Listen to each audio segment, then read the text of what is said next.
इंसानी बका की बुनियादी जरूरियात में खुराक सबसे अहम है, क्योंकि ये जिस्म को तवानाई, नशोनुमा और सेहत बरकरार रखने के लिए जरूरी ग़िज़ाई अज्जा फराहम करती है। ताहम आज की दुनिया में करोड़ों इंसान भूख और ग़िज़ाई किल्लत का शिकार हैं, जबकि दूसरी तरफ अरबों डॉलर की खुराक ज़ाया हो रही है। अक़वाम मुत्तहिदा की 2024 की रिपोर्ट के मुताबिक दुनिया भर में तकरीबन 82 करोड़ 80 लाख अफराद ग़िज़ाई किल्लत का शिकार हैं और हर रात भूखे पेट सोते हैं। इनमें से 50% से ज्यादा मुस्लिम ममालिक में रहते हैं, जो कि एक अलमिया है। ग़िज़ाई किल्लत का मतलब है कि इंसान को जरूरी मिक़दार में खुराक मुयस्सर नहीं। सोमालिया, यमन और पाकिस्तान जैसे ममालिक में लाखों लोग ग़िज़ाई किल्लत का शिकार हैं। आलमी इदारा सेहत की 2024 की रिपोर्ट के मुताबिक 5 साल से कम उम्र के 14 करोड़ 90 लाख बच्चे कद की बढ़ोतरी और 4 करोड़ 50 लाख बच्चे जिस्मानी आज़ा की नशोनुमा की कमी का शिकार हैं। इस सूरत हाल के मुतअद्दिद असबाब हैं। गुर्बत सबसे बड़ा सबब है, जिसकी वजह से लोग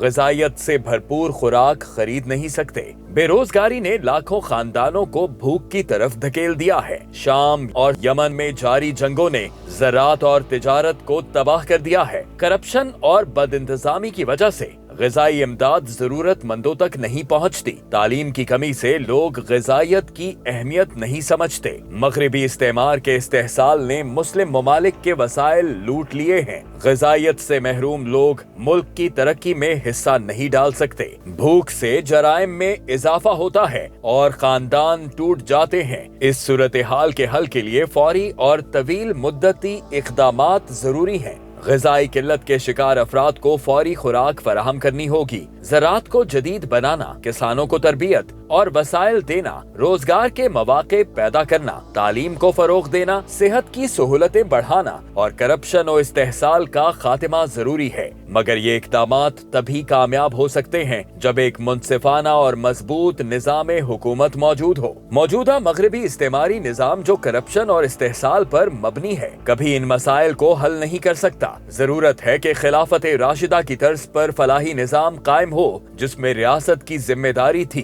कि हर शहरी की बुनियादी जरूरियात पूरी करे। खलीफा दोम हजरत उमर फारूक रज़ी अल्लाह ताला अन्हो ने फरमाया था कि अगर दरियाए फरात के किनारे एक कुत्ता भी भूख से मर गया तो मैं अल्लाह के सामने जवाबदेह हूँगा। आज हमें उसी निज़ाम की वापसी की जरूरत है ताकि गुर्बत, भूख और अफलास का खात्मा हो सके और उम्मत मुस्लिमा दोबारा सरबुलंद हो।